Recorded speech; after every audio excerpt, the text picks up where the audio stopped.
Iran ও ইসরায়েলের টানা কয়েকদিনের সংঘাতে পুরো মধ্যপ্রাচ্য উত্তপ্ত হয়ে উঠেছে। দেশ দুটির পাল্টাপাল্টি হামলায় প্রাণ হারিয়েছে 6 শতাধিক মানুষ। ইরানের মুহুর্মুহু ক্ষেপণাস্ত্র হামলায় মনোবল হারাচ্ছেন ইসরায়েলিরা। রাত হলেই ছুটছেন নিরাপদ আশ্রয়ের খোঁজে। পাল্টাপাল্টি হামলায় ইরান ইসরায়েল সংঘাত তুঙ্গে। বুধবার রাতেও দফায় দফায় ইসরায়েলের বিভিন্ন জায়গায় ক্ষেপণাস্ত্র ছুড়েছে ইরান। তেহরানের দাবি, হাইপারসনিক ক্ষেপণাস্ত্রগুলো ইসরায়েলের আকাশ প্রতিরক্ষা ব্যবস্থা ভেদ করে সফলভাবে আঘাত এনেছে। আইআরজিসির দাবি, তাদের হামলায় ইসরায়েলের প্রতিরক্ষা ব্যবস্থা পুরোপুরি ধ্বংস হয়েছে। ইরান রাতে প্রথমবারের মতো ইসরায়েলের দিকে নিক্ষেপ করেছে তাদের সবচেয়ে ভয়ঙ্কর মিসাইলের অন্যতম সেজ্জিল। ইসরায়েলের দিকে নতুন ধরনের ক্ষেপণাস্ত্র ছুড়েছে ইরান।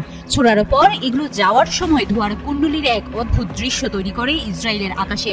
পুরো ইসরায়েল জুড়ে গতকালকে থেকে গভীর রাতে যে সাইরেন বাজছে, সারা রাত ইসরায়েলের মানুষ ঘুমাইতে পারে নাই। এই ফাত্তার ভয়ে মাটির নিচে বাংকারে, রেল স্টেশন নিচে বাংকারে, বিভিন্ন আশ্রয় কেন্দ্রে ইসরায়েলের সাধারণ পুলিশ থেকে শুরু করে জনগণ একটা গভীর বিভীষিকাময় রাত কাটাইছে। সম্মানিত দর্শক, আসসালামু আলাইকুম। নতুন একটি ভিডিওতে আপনাকে স্বাগতম। ভয়ঙ্করতম মেজ্জিল মিসাইল ছুড়ল ইরান। প্রাণ ভয়ে বাংকারে লুকালো নেতানিয়াহু।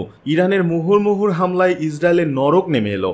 ভয়ে আতঙ্কে দিশেহারা ইসরায়েলিরা। ইসরায়েলের আকাশ প্রতিরক্ষা ব্যবস্থা পুরোপুরি ধ্বংস করে দিয়ে মিসাইল বৃষ্টি অব্যাহত রেখেছে ইরান। ইসরায়েলিদের জাহান্নামে না পাঠানো পর্যন্ত হামলা অব্যাহত রাখার ঘোষণা দিয়েছেন আয়াতুল্লাহ আলী খামেনি। ভয়ে দেশ ছেড়ে পালিয়ে যাচ্ছে ইসরায়েলি সেনারা। ইরান ইসরায়েল যুদ্ধের সর্বশেষ আপডেট নিয়ে করা আমাদের আজকের ভিডিওতে অত্যন্ত গুরুত্বপূর্ণ তথ্য শেয়ার করা হয়েছে। দয়া করে ভিডিওটি শুরু থেকে শেষ পর্যন্ত ধৈর্য সহকারে দেখে একটি লাইক দিয়ে সবাইকে বেশি বেশি করে শেয়ার করে দেবেন। সেই সাথে আমাদের ভিডিওটি আপনি বাংলাদেশের কোন জেলায় বসে দেখছেন বা শুনছেন সেটি অবশ্যই কমেন্ট বক্সে কমেন্ট করে জানিয়ে দিতে ভুলবেন না। চলুন আর কথা না বাড়িয়ে ভিডিওটিতে একটি লাইক দিয়ে ধারাবাহিকভাবে আজকের বিস্তারিত গুরুত্বপূর্ণ খবরগুলো দেখে আসি। ইরানের মুহুর্মুহু ক্ষেপণাস্ত্র হামলায় মনোবল হারাচ্ছেন ইসরায়েলিরা। রাত হলেই ছুটছেন নিরাপদ আশ্রয়ের খোঁজে। যেসব এলাকায় নেই বোম শেল্টার, সেখানকার পরিস্থিতি আরও দুর্বিষহ। বাধ্য হয়ে পরিবার নিয়ে আন্ডারগ্রাউন্ড রেল স্টেশনের রাত কাটাচ্ছেন শত শত ইসরায়েলি। গেল শুক্রবার থেকে ইরানের সাথে পাল্টাপাল্টি হামলায় অগ্নিগর্ভে পরিণত হয়েছে ইসরায়েল। রাত হলেই রাজধানী তেল আবিব সহ বিভিন্ন স্থানে চলছে মিসাইল বৃষ্টি। দিনকে দিন আতঙ্ক আরও ছড়িয়ে পড়ছে ইসরায়েলিদের মাঝেও।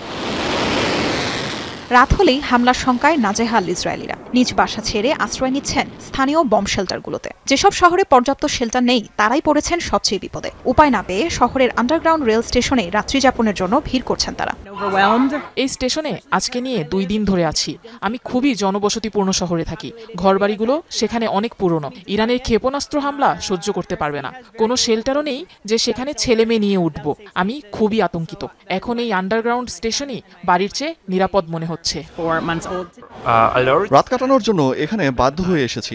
রাতের বেলাতে বেশি হামলা হয়। সন্ধ্যা 7টায় আসি, আবার পরের দিন সকাল 7টায় এখান থেকে বের হই। নাগরিকদের সহায়তায় তেল আবিব সহ অন্যান্য শহরের ভূগর্ভস্থ রেল স্টেশনগুলোকে জনসাধারণের জন্য উন্মুক্ত করে দিয়েছে রেল কর্তৃপক্ষ। বাসিন্দাদের সবার জন্য বিতরণ করা হচ্ছে ম্যাট্রেস সহ শুকনো খাবার। তেল আবিবে এমন আন্ডারগ্রাউন্ড স্টেশন 10টা আছে। ইসরায়েল ইরানের সাথে নতুন করে সংঘাতে জড়ানোয় সাধারণ নাগরিকদের জীবন হুমকির মুখে পড়েছে। এই দুর্যোগকালীন স্টেশনগুলোকেই শেল্টার হিসেবে ব্যবহারের সিদ্ধান্ত নেওয়া হয়েছে। ইরানের অপারেশন ট্রু প্রমিস 3 এর কারণে এ পর্যন্ত মৃত্যু হয়েছে অন্তত 24 ইসরায়েলের। আহত হয়েছে আরও বহু মানুষ। ইরান রাতে প্রথমবারের মতো ইসরায়েলের দিকে নিক্ষেপ করেছে তাদের সবচেয়ে ভয়ঙ্কর মিসাইলের অন্যতম সেজ্জিল। আর এই নিয়ে তৈরি হয়েছে তুমুল আলোচনা। ইরানের মিসাইল ভান্ডার থেকে বের হচ্ছে একের পর এক ধ্বংসাত্মক অস্ত্র। ট্রু প্রমিস 3 শুরুর 6 দিনের মাথায় ইসরায়েলে সেজ্জিল মিসাইলের হামলা চালিয়েছে আয়াতুল্লাহ খামেনির বাহিনী। আকাশসীমায় প্রবেশের পরই ইসরায়েল জুড়ে বাজতে থাকে সাইরেন। আকাশ আলোকিত করে ছুটে আসা এই মিসাইল মুহূর্তেই আছড়ে পড়ে ইসরায়েলের মাটিতে। সেজ্জিলের পর আরেক রহস্যময় মিসাইল খোররম শহরকেও ইসরায়েলে হামলার জন্য প্রস্তুত করতে শুরু করেছে ইরান। বুধবার ইসরায়েল জুড়ে কয়েক দফায় মিসাইল ছোড়ে আইআরজিসি। এই দিনে প্রথমবারের মতো ইসরায়েলে মধ্যম পাল্লার ব্যালিস্টিক মিসাইল সেজ্জিল ছোড়ার কথা নিশ্চিত করেছে বাহিনীটি। ইসরায়েলের সামরিক স্থাপনাগুলোকে লক্ষ্য করে অন্তত 3টি মিসাইল ছুড়েছে আয়াতুল্লাহ খামেনির বাহিনী। অপ্রতিরোধ্য এই মিসাইলের হামলায় ইসরায়েলের আকাশ প্রতিরক্ষা ব্যবস্থা পুরোপুরি অকার্যকর এখন, এমনটাই জানিয়েছে বিপ্লবী গার্ড বাহিনী। কোনো বাধা ছাড়াই দখলদার দেশটিতে এখন ইরান মিসাইল আঘাত হানবে বলেও বার্তা দিয়েছে বাহিনীটি। শুধু মিসাইলই নয়, হামলার তীব্রতা বাড়াতে এবার ব্যাপক ড্রোন আক্রমণের হুঁশিয়ারিও দিয়েছে ইরানের সেনারা। আইআরজিসি বলছে, ইসরায়েল জুড়ে সাইরেনের শব্দ যেন এক মুহূর্তের জন্য বন্ধ না হয়, এমন হামলাই চালানো হবে নেতানিয়াহুর দেশটিতে। 2 স্তরের মিডিয়াম রেঞ্জ ব্যালিস্টিক মিসাইল সেজ্জিলের পাল্লা 2000 কিলোমিটার। 2008 সালে প্রথমবারের মতো মিসাইলটির পরীক্ষা চালায় ইরান। 700 কেজির বেশি বিস্ফোরক নিয়ে সব প্রতিরক্ষা ভেদ করে লক্ষ্যবস্তুতে নির্ভুল হামলা চালাতে পারে সেজ্জিল। ইসরায়েলে গেল কয়েকদিনের হামলায় চমক দেখিয়েছে কাশিমবাসির মিসাইল। ইরানের মিসাইল ভান্ডারে যোগ হওয়া সবচেয়ে নতুন এই মিসাইল একের পর এক হামলায় আকাশ প্রতিরক্ষাকে গুঁড়িয়ে ইসরায়েলের বিমান ঘাঁটি, সামরিক স্থাপনা, অস্ত্র কারখানায় আঘাত করে। একদিন আগেই হাইপারসনিক মিসাইল ফাতাহের হামলা চালায় ইরান। গুঁড়িয়ে দেয়া হয় মোসাদের প্রধান কার্যালয়, ড্রোন তৈরির কারখানা আর সামরিক গোয়েন্দা দপ্তর। এমন সব শক্তিশালী মিসাইলের হামলায় এমনিই ধুঁকছিল ইসরায়েলের আকাশ প্রতিরক্ষা। বুধবারই বিভিন্ন গণমাধ্যম জানায়, ইরানের মিসাইল শনাক্ত করার মতো পর্যাপ্ত ইন্টারসেপ্টরও নেই নেতানিয়াহুর হাতে। এর মধ্যেই ইরানের মহাশক্তিধর সেজ্জিল মিসাইলের হামলা ইসরায়েলের আকাশ প্রতিরক্ষাকে একেবারেই ধ্বংস করে দিয়েছে। আর এখন ইসরায়েলের আকাশে ইরানের মিসাইল অবাধেই প্রবেশ করতে পারবে বলে জানিয়েছে আইআরজিসি। গেল শুক্রবার ইরানে অপারেশন রাইজিং লায়ন শুরু করে ইসরায়েল। জবাবে অপারেশন ট্রু প্রমিস 3-র মধ্য দিয়ে ইসরায়েল জুড়ে শত শত মিসাইলের হামলা শুরু করে ইরান। তবে দিন দিন দখলদার দেশটিতে হামলার মাত্রা আরও জোরালো করেছে আয়াতুল্লাহ খামেনির বাহিনী। এত বছর ধরে ইসরায়েলকে ধ্বংসে গড়ে তোলা মিসাইলের ভান্ডার থেকে বের করতে শুরু করেছে অপ্রতিরোধ্য শক্তির মিসাইলগুলো। পাল্টাপাল্টি হামলায় ইরান ইসরায়েল সংঘাত তুঙ্গে। বুধবার রাতেও দফায় দফায় ইসরায়েলের বিভিন্ন জায়গায় ক্ষেপণাস্ত্র ছুড়েছে ইরান। তেহরানের দাবি, হাইপারসনিক ক্ষেপণাস্ত্রগুলো ইসরায়েলের আকাশ প্রতিরক্ষা ব্যবস্থা ভেদ করে সফলভাবে আঘাত এনেছে। আইআরজিসির দাবি, তাদের হামলায় ইসরায়েলের প্রতিরক্ষা ব্যবস্থা পুরোপুরি ধ্বংস হয়েছে। এর আগে ইরানের বেশ কয়েকটি স্থাপনায় হামলার দাবি করে ইসরায়েল। আন্তর্জাতিক পরমাণু শক্তি সংস্থা জানায়, তেহরানের 2টি সেন্ট্রিফিউজ উৎপাদন কেন্দ্র ক্ষতিগ্রস্ত হয়েছে। ইরানের রকেট লঞ্চারগুলোতেও হামলার দাবি করে ইসরায়েল। নেতানিয়াহু প্রশাসনের দাবি, ইসরায়েলে এ পর্যন্ত 400 ব্যালিস্টিক ক্ষেপণাস্ত্র ও 1000 ড্রোন ছুড়েছে ইরান। ইসরায়েলের জনগণের উদ্দেশ্যে বুধবার ভাষণ দিয়েছেন বিনিয়ামিন নেতানিয়াহু। তিনি বলেন, ইরানে হামলার লক্ষ্য তাদের পরমাণু সক্ষমতা ও ব্যালিস্টিক ক্ষেপণাস্ত্র ভান্ডার গুঁড়িয়ে দেয়া। চলমান হামলার মাধ্যমে ধীরে ধীরে নিজেদের কাঙ্ক্ষিত লক্ষ্যে ইসরায়েল পৌঁছাচ্ছে বলেও দাবি করেন নেতানিয়াহু। ইসরায়েলের পক্ষে থাকায় ট্রাম্পকে ধন্যবাদ জানান তিনি। বুধবার জাতির উদ্দেশ্যে এক ভিডিও বার্তায় ইরান কখনো আত্মসমর্পণ করবে না বলে সাফ জানান আয়াতুল্লাহ আলী খামেনি। কারো চাপিয়ে দেয়া যুদ্ধও তেহরান মানবে না বলে হুঁশিয়ারি দেন ইরানের সর্বোচ্চ ধর্মীয় নেতা। ইরান কখনো আত্মসমর্পণ করবে না। যারা ইরানকে জানে, এই জাতির ইতিহাস জানে, তারা কখনো এই দেশের বিরুদ্ধে হুমকির ভাষায় কথা বলে না। আর আমেরিকানদের জানা উচিত, মার্কিন যে কোনো সামরিক হস্তক্ষেপ তাদের জন্য অপূরণীয় ক্ষতি ডেকে আনবে। ইসরায়েল ইরানে হামলা চালিয়ে যে ভুল করেছে তার জন্য তাকে শাস্তি পেতেই হবে। এদিকে আয়াতুল্লাহ আলী খামেনির আত্মসমর্পণ প্রত্যাখ্যান করার সিদ্ধান্ত ভুল বলে মন্তব্য করেছেন মার্কিন প্রেসিডেন্ট ডোনাল্ড ট্রাম্প। বুধবার হোয়াইট হাউসে সাংবাদিকদের মুখোমুখি হয়ে ট্রাম্প বলেন, ইরান 60 দিন সময় পেয়েছিল, কিন্তু তারা ভুল সিদ্ধান্ত নিয়েছে। ইরানে ইসরায়েলের হামলায় যোগ দেবেন কিনা তা নিয়েও প্রশ্ন জিইয়ে রাখেন ট্রাম্প। মার্কিন প্রেসিডেন্ট বলেন, ইরানে হামলায় অংশ নেওয়া প্রশ্নে এখনো কোনো সিদ্ধান্ত নেননি। কি করব সে সম্পর্কে আমার কিছু ধারণা আছে, কিন্তু আমি এখনো চূড়ান্ত সিদ্ধান্ত নেইনি। ইরান কোনোভাবেই পারমাণবিক অস্ত্র পেতে পারে না। ধ্বংসযজ্ঞ অনেক বেশি হবে এবং তারা সেটা ব্যবহার করবে। আমার দৃষ্টিতে ব্যাপারটা খুবই সহজ, তারা পারমাণবিক অস্ত্র পেতে পারে না। ইরান ইস্যুতে মার্কিন প্রেসিডেন্ট যে সিদ্ধান্ত নেবেন তা বাস্তবায়নে যুক্তরাষ্ট্রের সেনারা প্রস্তুত আছে বলে জানিয়েছেন দেশটির প্রতিরক্ষা মন্ত্রী পিট হেগসেট। বুধবার সিনেট আর্মড ফোর্সেস কমিটিতে দেয়া বক্তব্যে তিনি ইঙ্গিত দেন, কয়েকদিনের মধ্যেই ইরান ইসরায়েল সংঘাত ইস্যুতে যুক্তরাষ্ট্রের অবস্থান স্পষ্ট হবে।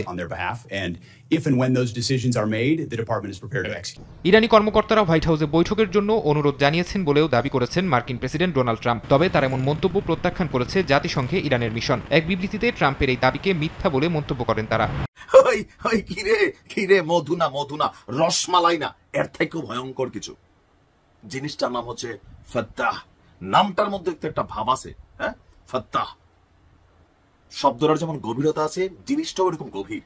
গতকালকে থেকে আপনারা কয়েকটা ফুটেজ দেখেছেন, পাশাপাশি কয়েকটা ছবি দেখেছেন, যেরকম মানে ছোট্ট হয়ে আকাশে উঠতেছে আপনার আস্তে করে এরকম বড় হয়ে একটা চোক্কা মাথার মতন একটা শেপ তৈরি করছে একটা ক্ষেপণাস্ত্র। এই সেই ক্ষেপণাস্ত্র যেটা ফাত্তাহ, হাইপারসোনিক ব্যালিস্টিক মিসাইল, যেটা 1 থেকে 2 কেজি মাত্র। এটা জাস্ট কোন ভার্সন বুঝছেন, যেটাতে ইরানের মানে ইসরায়েলের অবস্থা খারাপ। 1 থেকে 2 কেজি মাত্র ওয়ারহেড। এই ওয়ারহেড জিনিসটাই কোনটা, যে পরমাণু যে মিসাইল গুলো আছে বা মেশিনারিজ গুলো আছে, এগুলোর মাথাতে ওয়ারহেড তৈরি করা হয়। এই হাইপারসোনিক ব্যালিস্টিক মিসাইল গুলাই হচ্ছে পরমাণু বোমা বা পরমাণু হামলার যে মালটারে ক্যারি করে। এই হাইপারসোনিক ব্যালিস্টিক মিসাইল হচ্ছে এটার ক্যারিয়ার। সোজা বাংলায় বললে, আমি একটা মাল নিয়ে যখন ঢাকাতে যাবো, কি দিয়ে যাবো? গাড়ি দিয়ে যাবো। ওই গাড়িটাই হচ্ছে এই ফাত্তাহ। আর ভিতরে যে মালামাল গুলো আছে, এটা প্রাথমিক জিনিসটা নিয়ে ছড়ছে। আর পুরা ইসরায়েল জুড়ে গতকালকে থেকে গভীর রাতে যে সাইরেন বাজছে, সারা রাত ইসরায়েলের মানুষ ঘুমাইতে পারে নাই। এই ফাত্তার ভয়ে মাটির নিচে বাংকারে, রেল স্টেশন নিচে বাংকারে, বিভিন্ন আশ্রয় কেন্দ্রে ইসরায়েলের সাধারণ পুলিশ থেকে শুরু করে জনগণ একটা গভীর বিভীষিকাময় রাত কাটাইছে। তাহলে ভাবেন, এই ফাত্তার যদি একটা সিরিজ ছাড়ে আর যদি কোনো আরব রাষ্ট্র এটাকে বাধা না দেয়, তাহলে কি পরিণতি হবে ইসরায়েলের। দর্শক, এই মুহূর্তে লেটেস্ট নিউজ হচ্ছে, ইরানের রাষ্ট্রীয় টেলিভিশনের বরাত দিয়ে আন্তর্জাতিক গণমাধ্যম এএফপি বলছে, ইসরায়েলকে লক্ষ্য করে ফাত্তাহ হাইপারসোনিক ব্যালিস্টিক ক্ষেপণাস্ত্র ছড়েছে ইরান। আর এই ক্ষেপণাস্ত্রগুলো যে কয়েকটা মার্চে ইসরায়েলের আকাশ প্রতিরক্ষা ব্যবস্থাকে নাস্তানাবুদ করে সফলভাবে প্রবেশ করেছে। আন্তর্জাতিক গণমাধ্যমগুলোর বরাত দিয়ে বলছে, আজকে আরবি গণমাধ্যম আনি নাই, বিবিসি কি বলছে দেখেন, যে নতুন করে ইসরায়েলে ক্ষেপণাস্ত্র ছড়েছে গভীর রাতে ইরান। আর এসব ক্ষেপণাস্ত্রের প্রত্যেকটাই তাদের নিজস্ব প্রযুক্তিতে তৈরি। ক্ষেপণাস্ত্রগুলো ইসরায়েলের প্রতিরক্ষা সীমানা অতিক্রম করে সফলভাবে আঘাত এনেছে ইসরায়েলের বিভিন্ন টার্গেটেড লক্ষ্যবস্তুতে। সিএনএনের খবরে বলা হয়েছে যে তারা ইসরায়েলের দিকে সেজ্জিল 2 জ্বালানিযুক্ত কঠিন মাঝারি পাল্লার ব্যালিস্টিক ক্ষেপণাস্ত্র ছুড়েছে। ট্রু প্রমিসের অংশ হিসাবে 13তম বার, মানে কয়েকদিনের মধ্যে 12 বার শেষ, 13তম বার অতি ভারী দীর্ঘ পাল্লার সেজ্জিল 2 ক্ষেপণাস্ত্র উৎক্ষেপণের মাধ্যমে শুরু হয়েছে। দর্শক, এখন থেকে আমরা যতটুকু দেখছি যে ইরানের যতগুলো ক্ষেপণাস্ত্র লাস্ট 2 দিনে উড়ে যাচ্ছে, বেশিরভাগই জায়গা মতো পড়ছে। আপনি আমি খবরগুলো পাচ্ছি না, আন্তর্জাতিক গণমাধ্যম লুকোচুরি করছে। কিন্তু ইসরায়েলের সেনাবাহিনী বলছে যে অধিক হারে ক্ষেপণাস্ত্র ছোড়া হচ্ছে, যার কারণে তাদের আকাশ প্রতিরক্ষা সিস্টেম একটু ঝামেলায় আছে। নতুন করে তারা পশ্চিমাদের কাছে সহযোগিতা চাইছে। তাদের বক্তব্য হচ্ছে যে এই মুহূর্তে আপনার ইসরায়েলের ডিফেন্স ফোর্স, তাদের বক্তব্য, তাদের বিমান বাহিনী তেহরানের বিভিন্ন এলাকায় সামরিক স্থাপনা লক্ষ্য করে হামলা শুরু করেছে। ইরানের ইসলামিক রেভলিউশনারি গার্ডরা বলছে, তেহরানের উত্তরাঞ্চল, পূর্বাঞ্চলের শহরতলিতে কিছু ক্ষেপণাস্ত্র আঘাত এনেছে। বিবিসি বলছে, ইরানের সংবাদ মাধ্যমে বড় ধরনের বিস্ফোরণের শব্দ শোনা গেছে। তার মানে দুই পক্ষই পাল্টাপাল্টি অভিযান চালাচ্ছে, কিন্তু সফলতার হারে ইরান এগিয়ে আছে। ফাত্তার সিরিজ আসতেছে ইনশাআল্লাহ, সামনে খেলা হবে তোমাদের সাথে। এদিকে মধ্যপ্রাচ্যে মার্কিন ঘাঁটিগুলোর দিকে ক্ষেপণাস্ত্র তাক করে রেখেছে ইরান। মধ্যপ্রাচ্যে যুদ্ধ পরিস্থিতি ভয়াবহ মোড় নিচ্ছে। ইরান ও ইসরায়েলের মধ্যকার চলমান উত্তেজনার আঁচ লেগেছে যুক্তরাষ্ট্রেও। ইরান হুঁশিয়ারি দিয়ে জানিয়েছে, যদি যুক্তরাষ্ট্র ইসরায়েলের পাশে দাঁড়িয়ে তেহরানের বিরুদ্ধে সামরিক অভিযান চালায়, তবে মধ্যপ্রাচ্যে থাকা মার্কিন ঘাঁটিগুলোই হবে পাল্টা হামলার প্রধান লক্ষ্য। নিউ ইয়র্ক টাইমসের এক প্রতিবেদনে মার্কিন গোয়েন্দা সূত্র উদ্ধৃতি করে বলা হয়েছে, ইরান ইতিমধ্যে ক্ষেপণাস্ত্র ও ভারী অস্ত্র মোতায়েন শুরু করেছে। বাহরাইন, কাতার, সংযুক্ত আরব আমিরাত সহ মধ্যপ্রাচ্যের গুরুত্বপূর্ণ মার্কিন সামরিক ঘাঁটির দিকে তাক করে রাখা হয়েছে সব অস্ত্র। বর্তমানে মধ্যপ্রাচ্যে যুক্তরাষ্ট্রের 4000-এর বেশি সেনা মোতায়েন রয়েছে। এর বড় অংশ অবস্থান করছে সৌদি আরব, জর্ডান ও আরব আমিরাতে। এমন পরিস্থিতিতে ইরান সমর্থিত গোষ্ঠীগুলোর তৎপরতা বাড়ার আশঙ্কা করছে যুক্তরাষ্ট্র। বিশেষ করে ইয়েমেনে হুতি বিদ্রোহীরা লোহিত সাগরে আবারও বাণিজ্যিক জাহাজে হামলা শুরু করতে পারে বলে সতর্ক করেছে তারা। ইরানের পররাষ্ট্রমন্ত্রী আব্বাস আকচি স্পষ্ট করে জানিয়েছেন, তেহরানের উপর চাপ প্রয়োগ করে কিছু আদায় করা যাবে না। তিনি বলেন, যুদ্ধ শুরু হলে এর দায় থাকবে ইসরায়েল ও তাদের মিত্রদের ওপর।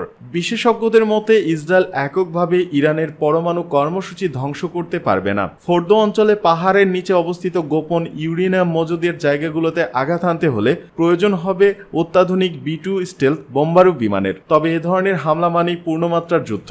ইরান আগেই সতর্ক করেছে, যদি যুক্তরাষ্ট্র ইসরায়েলের হয়ে হামলায় অংশ নেয়, তবে ইরান ইরাক সহ মধ্যপ্রাচ্যের মার্কিন ঘাঁটিগুলোতে পাল্টা হামলা হবে। এমনকি আরব যেসব দেশ ইসরায়েলকে সহযোগিতা করবে তাদের সামরিক ঘাঁটিও ইরানের টার্গেট হবে। সামরিক বিশ্লেষকদের মতে ইরান যদি হরমুজ প্রণালীতে নোমাইন স্থাপন করে তবে পারস্য উপসাগরে মোতায়েন মার্কিন রণতরীগুলো কার্যত অবরুদ্ধ হয়ে পড়বে। এতে বিশ্ব বাণিজ্য পথে বড় ধরনের বিঘ্ন ঘটতে পারে। 2024 সালের জানুয়ারিতে জর্ডানে হুতিদের এক ড্রোন হামলায় 3 মার্কিন সেনা নিহত হন। বিভিন্ন সময় মার্কিন যুদ্ধজাহাজ ও বাণিজ্যিক জাহাজও এই গোষ্ঠীর হামলা শিকার হয়েছে। মার্কিন গোয়েন্দা সূত্র বলছে ইরান এখনো পরমাণু অস্ত্র তৈরির চূড়ান্ত সিদ্ধান্ত নেয়নি, তবে একবার সিদ্ধান্ত নিলে 1 বছরের মধ্যে একটি পরিপূর্ণ অস্ত্র তৈরি করতে পারবে তারা।